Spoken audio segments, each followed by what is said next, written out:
What's up, YouTube? Coming at you today with a Strop review. This is the Strop that I've shown a few times in video, made by 421 Tigers. Excuse me.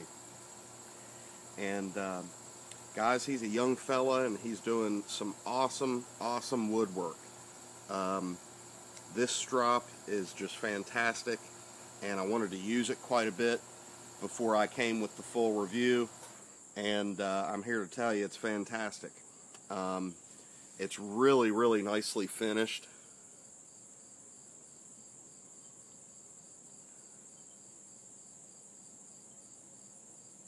Super nice sanding. I mean, it's sanded up to a really high grit. I can tell before he puts the polyurethane finish on there.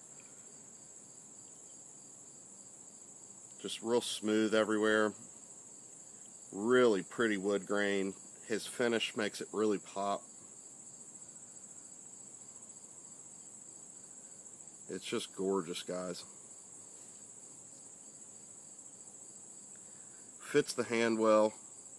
Everything's really smooth and tight. It fits all my whole hand, which is good.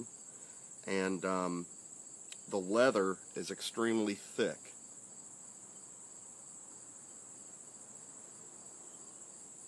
Now, the thick leather gives you a nice cushion.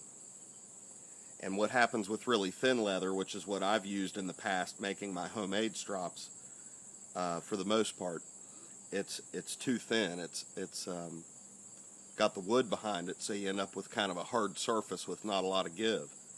And with a Strop, you want some give, and you want a little cushion there. Now, it was also extremely flat and flush. And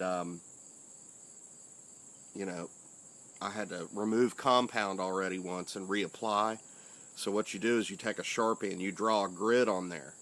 And when you sand it down, you can see the grid going away either evenly, or you can tell if you have low spots that you're not hitting.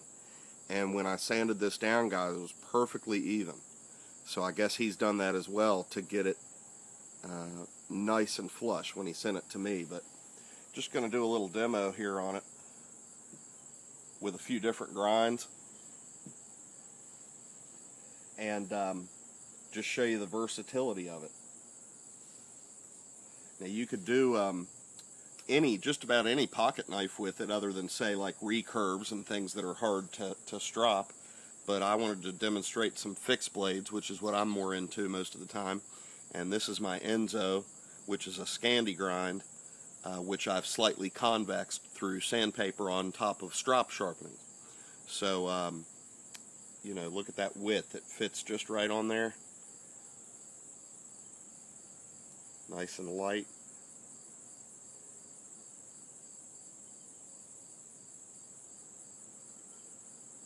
And you can hit the whole surface if you choose to, each swipe, or you can just do part of the blade and then come back.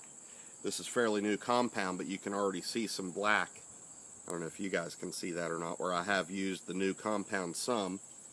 I recently got new compound and I wanted to use it on there. This is a little bit bigger knife with a hollow grind. This is a custom knife by Robert Hankins.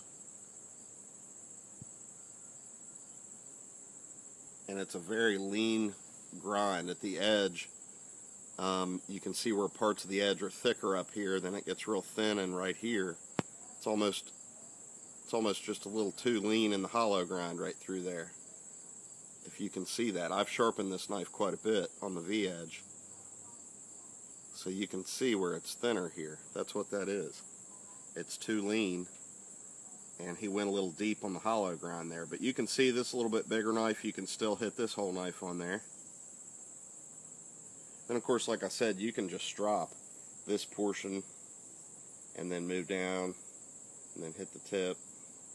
You don't have to strop a whole knife edge at once like you're sharpening. And just real light pressure.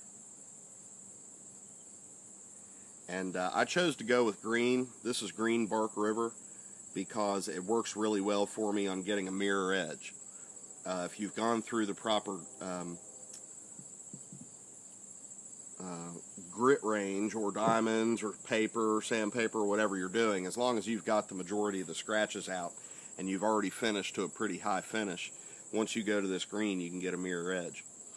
This one is a Bear Ops knife by Bear & Cutlery, or Bear & Sons Cutlery, and they have a new tactical division, Bear Ops, and I'll be doing a full review at some point on this one, but this is pretty cool. It's a 154 cm with a Bowie style blade and Bowie style grind, that is. I guess that's like a clip point Bowie, and it's a flat grind below the flat. So from here down it's a flat grind. It's got a swedge on top that's flat, and this knife fits on there as well, no problem.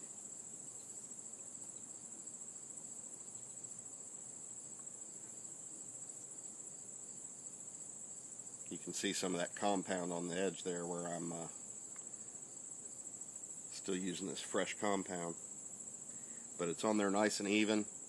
You can get a glare going across of it in the right light where you can see where the steel is being taken off and left behind.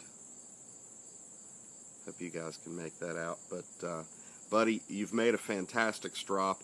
I recommend everybody that's into this stuff go over there and sub his channel.